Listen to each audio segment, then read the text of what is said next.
Assalamu alaikum and welcome back to Pure Pathways. رب اشرح لي صدري ويسر لي أمري واحلل عقدة من لساني يفقه قولي بسم الله. So I've been thinking a lot about what I wanted my first topic to be about. And I thought, what a better way to start our journey together than to talk about the journey of the Quran. So it's going to be a 5-part series. The first part we're going to talk about will be pre-Islamic Arabia. What was the world like before Islam came? What kind of world did Islam come into? The second part is going to be about the revelation. So we're going to talk about how Allah subhanahu wa ta'ala prepared Muhammad sallallahu alaihi wasallam for this huge responsibility, the Quran. The third part we're going to talk about is going to be how the Quran was compiled and preserved.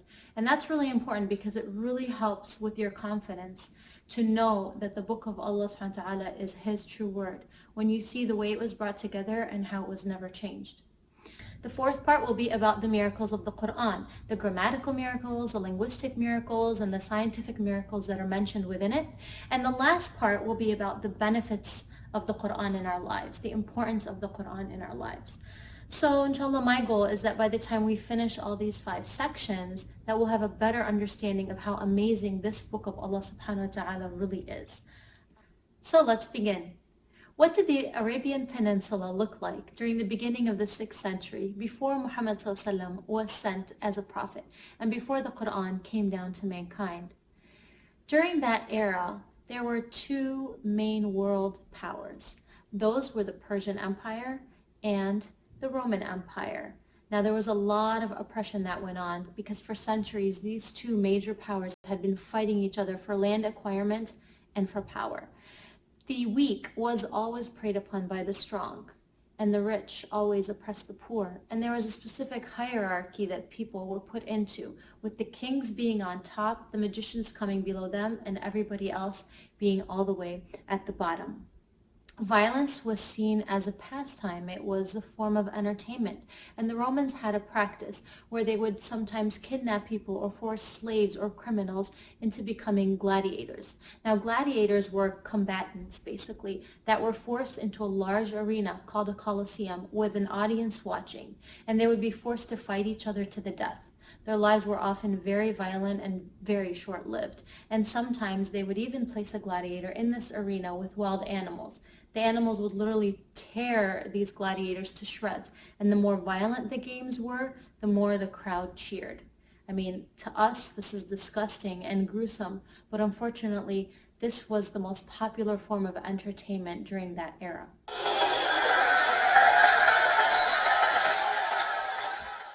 So sandwiched between these 2 great empires was Arabia.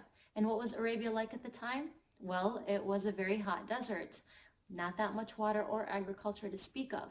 And none of the empires were really interested in conquering this land, especially because this was a pre-oil world. There was really no value in it. And Arabia was pretty much left on its own. And unfortunately, in Arabia, there was a lot of chaos because there was no form of government. And so tribalism was the only type of authority that people recognized. If you were part of a strong tribe, then you were the one to survive. Unfortunately, any time a crime was committed, the tribal members would take the law into their own hands, and this resulted in centuries and centuries of wars with one another. Vengeance wars, vendettas really took over.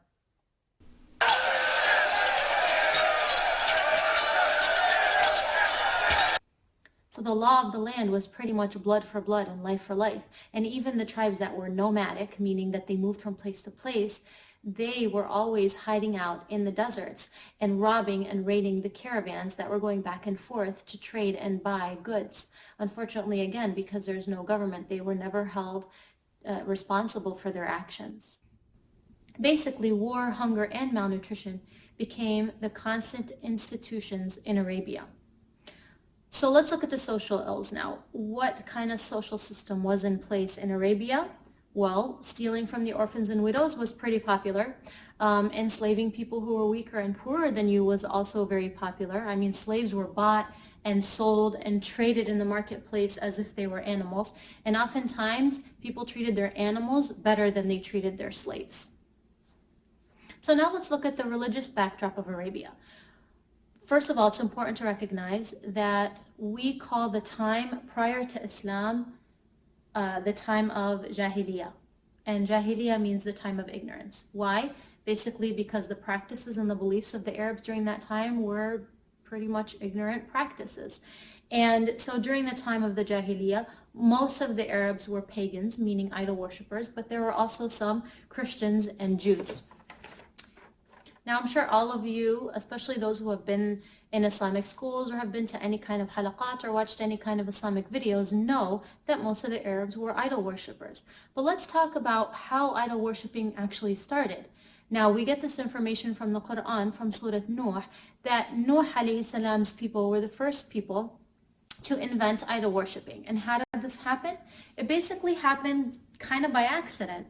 So there were 5 pious men who lived in the village of Nuh alayhi salam. And when those 5 pious men died, the people in the village decided, well, we want to commemorate them and remember them. So let's go ahead and build some statues of them and put them in the common marketplace so that every time we walk by these statues, we'll remember their piety and we'll be inspired to be like these men. These men were what? Suwa, Yaghouth, Ya'uq, and Nasr, as mentioned here in Surah Nuh. So over time, with the generations, people forgot why those statues were there, and instead of just them being a way to commemorate those righteous men, some people actually started to put money in front of these statues or sacrificing things in front of these statues, and then over time started to worship them. And that's how idol worshiping started. So about 2,000 years before Muhammad ﷺ came, of course, Prophet Ibrahim alayhi salam and his son built the Kaaba, and they preached, of course, what? Tawheed, right? And so Tawheed is just the worship of one Allah subhanahu wa ta'ala and not associating partners with him. But over time, people started to forget the concept of Tawheed. And about 1,500 years later, which is 500 years before Muhammad ﷺ came, idol worshipping actually came back to the Arabian Peninsula. Who brought idol worshipping with him to Arabia? There was a short time period where the tribe of Quraysh, Muhammad ﷺ's tribe, lost control over Mecca. And another tribe called the tribe of Khuza'a was the one in charge of Mecca. Now during this period, the leader of that tribe, his name was Amr ibn Luhay. Now this man, he traveled to Syria. When he went to Syria, he saw a very strong civilization there, people that were very tall and powerful. They had great architecture, they had tall buildings, they had art, they had so much that Amr was just intrigued by them, and these people were called Al-Amaliq.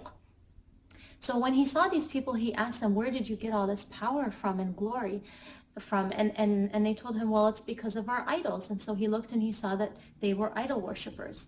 And so Amr, seeing this, thought, well, then these people must be on the straight path if these idols have given them so much power. And he asked to take back one of the idols with him to Arabia. So they gave him a god, or we should say goddess, named Hubal. Hubal later becomes the greatest god of the tribe of Quraysh. So he took back Hubal, and this is how idol worshipping came back to Arabia. Generation after generation, the concept of Tawheed became diluted and ignorance came in, and idol worshipping became the norm.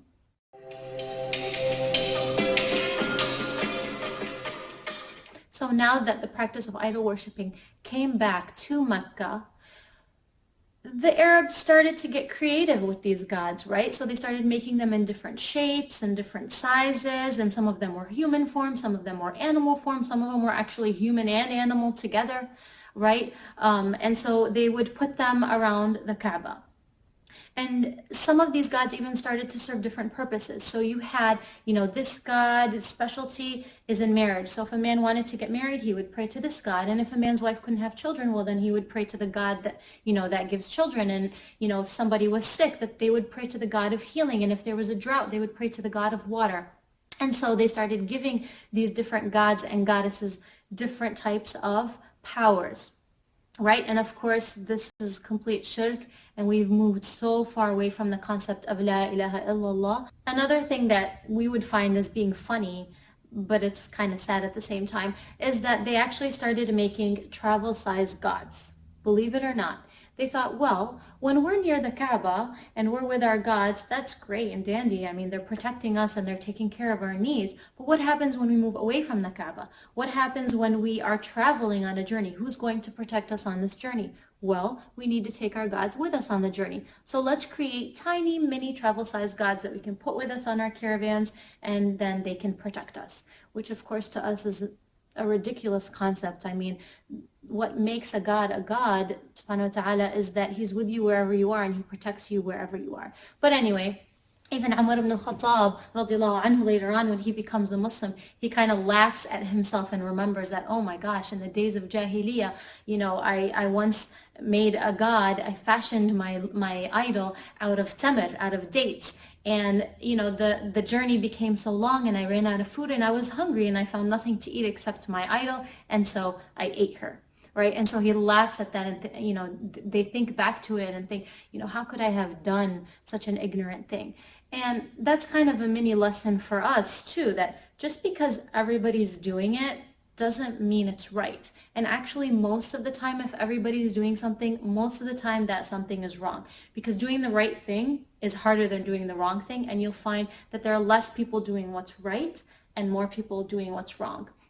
Another mini lesson for us is that you might say, well, Sister Banan, obviously I'm not going to worship idols, right? But there are some things that Muslims do today that can have some shirk in it. It's a little bit similar to idol worshiping. So for example, sometimes you'll see Muslims wearing a necklace with the evil, the little blue evil eye necklace, right? So it's just a stone. And they're hanging a stone, which is a rock, which is kind of the same thing that the idols were made of. They're hanging this on their, necks, believing that this is going to protect them from harm, right? Or you'll find somebody hanging something in their car and they believe, oh, this is going to help protect me from an accident, right? That's moving away from La ilaha illallah, because now you and I are believing that this thing is protecting me instead of Allah subhanahu wa ta'ala protecting me.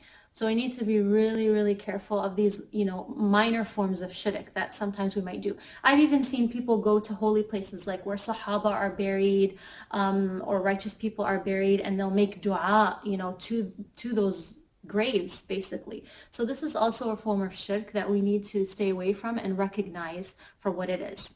So even though, like we said, the Arabs were pagans, they still believed that Ibrahim alayhi salam and his son Ismail built the Kaaba. And they respected a lot of the practices of Ibrahim alayhi salam, such as the tawaf and the declaration of making Mecca a haram. And of course, haram comes from the word haram, meaning there are certain things that are haram to do as long as you're in Mecca. So what that meant for the Arabs was that anyone who came into Mecca was forbidden from engaging in any kind of violence whatsoever. So they couldn't bring with them any of their weapons, and they had to put away all of their family feuds, to the point where one man once said that while he was making tawaf around the Kaaba, he saw the killer of his own father, and he just couldn't do anything about it. He couldn't take revenge for his father's murder because of the fact that Mecca was a haram. So this assurance of safety in Mecca actually made Mecca a great place for conducting business. And all the tribes in Arabia were invited to come to the Kaaba and bring with them their idols and place them there next to the Kaaba. Now, because of this collection of idols, this made the Kaaba a very holy sanctuary, and Mecca became a central trading hub, especially because of the fact that it connected the Indian Ocean to the Mediterranean Sea. Now this brought in a lot of income for the tribe of Quraysh, but the problem was that the Kaaba had now become polluted with over 360 idols. There were idols inside of the Kaaba, around the Kaaba, and even on top of the Kaaba. The preachings of Ibrahim alayhi salam were long gone. So that's a quick summary of the religious backdrop of Arabia during this time. Let's move on to the last topic I want to talk about, which is the women, right? In 6th century Arabia, how were women treated? Well, they had little rights, if any rights at all. Actually, the women were treated like property. They were sold, they were bought, they were traded just like a man would sell and buy and trade a camel. The women had no rights to own any land. Sometimes men would marry an endless number of women. Some men even believed that women had the souls of the devil. And there's a very savage practice that some of the tribes practiced, and that was infanticide, which is when they would take the baby girls and bury them alive. And sometimes this happened with the girls up until they were about 6 years old. So subhanAllah, with all of what we've just learned, now we can see that these are the hard hearts that Muhammad ﷺ was sent to. This is the kind of world that was full of violence and oppression and, the strong preying on the weak, the ridiculous beliefs and practices that they had. This is the kind of world that the Quran came to heal. And Islam became the biggest blessing ever sent to humanity. It came to fix all of the ills of the society, and it came to bring equality and justice and peace to the land. And inshallah, we'll continue next time, and we can start with the revelation and see how Allah subhanahu wa ta'ala prepared Muhammad sallallahu alaihi wasallam for his prophethood. I hope you benefited from what we've talked about today. I wish you all assalamu alaikum, and may all your pathways be pure.